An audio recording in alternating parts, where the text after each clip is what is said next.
ഈശോയുടെ തിരുഹൃദയത്തിന് പ്രത്യേകമായി പ്രതിഷ്ഠിക്കപ്പെട്ടിട്ടുള്ള മാസം.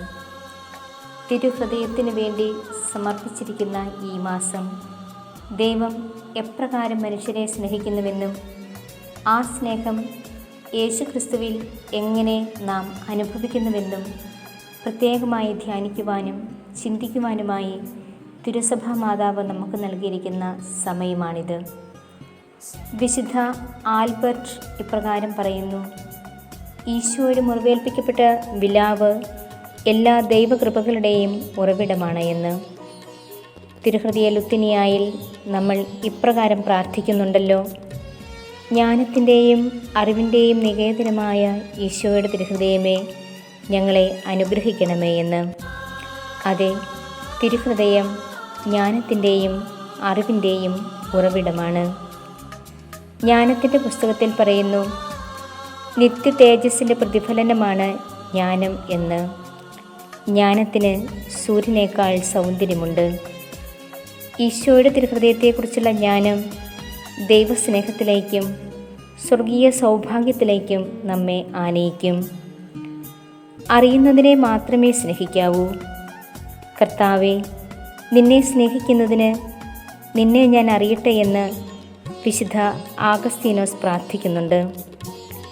സ്നേഹജീവിതം നയിക്കണമെങ്കിൽ, ദൈവത്തിങ്കിലേക്ക് തിരിയണമെങ്കിൽ അവിടുത്തെ നാം അറിയണം. ശരിയായ ജ്ഞാനമുണ്ടെങ്കിൽ മാത്രമേ അവിടുത്തെ അറിയുവാൻ സാധിക്കൂ.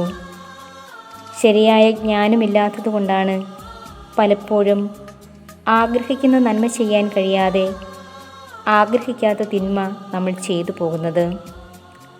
1 കൊരിന്തോസ് 2:8 പറയുന്നു, അവർ അതറിഞ്ഞിരുന്നുവെങ്കിൽ മഹത്വത്തിൻ്റെ നാഥനെ ക്രൂശിക്കുകയില്ലായിരുന്നുവെന്ന്.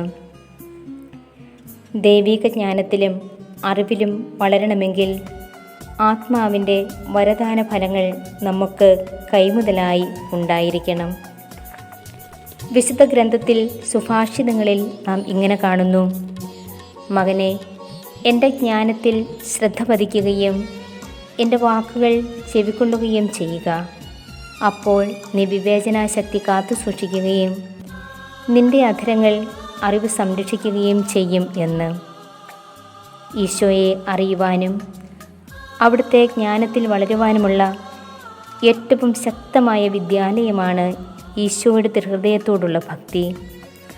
അതുകൊണ്ട് അവിടുത്തെ ഹൃദയത്തോട് നമുക്ക് അടുത്തിരിക്കാം. നമ്മുടെ ഹൃദയം അവിടുത്തെ ഹൃദയത്തോട് ചേർത്ത് വയ്ക്കാം.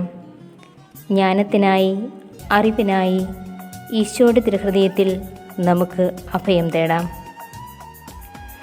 COVID-19 എന്ന മഹാമാരിയുടെ പിടിയിലമർന്ന് ജീവിത ദുഃഖങ്ങളും നൊമ്പരങ്ങളും പേറി എല്ലാവരും വേദനിച്ചും നെടുവീർപ്പിട്ടും കഴിയുമ്പോൾ, രോഗത്തിൻ്റെ പിടിയിലും മരണത്തിൻ്റെ വീഥിയിലും ജീവിക്കുമ്പോൾ, ദാരിദ്ര്യവും കഷ്ടപ്പാടും നമ്മെ വരിഞ്ഞു മുറുക്കുമ്പോൾ, ആശ്രയിക്കുവാൻ ഒരു ഹൃദയമുണ്ടെന്നും ആശ്വസിപ്പിക്കുവാൻ ഒരു ദൈവമുണ്ടെന്നും നമുക്ക് മറക്കാതിരിക്കാം.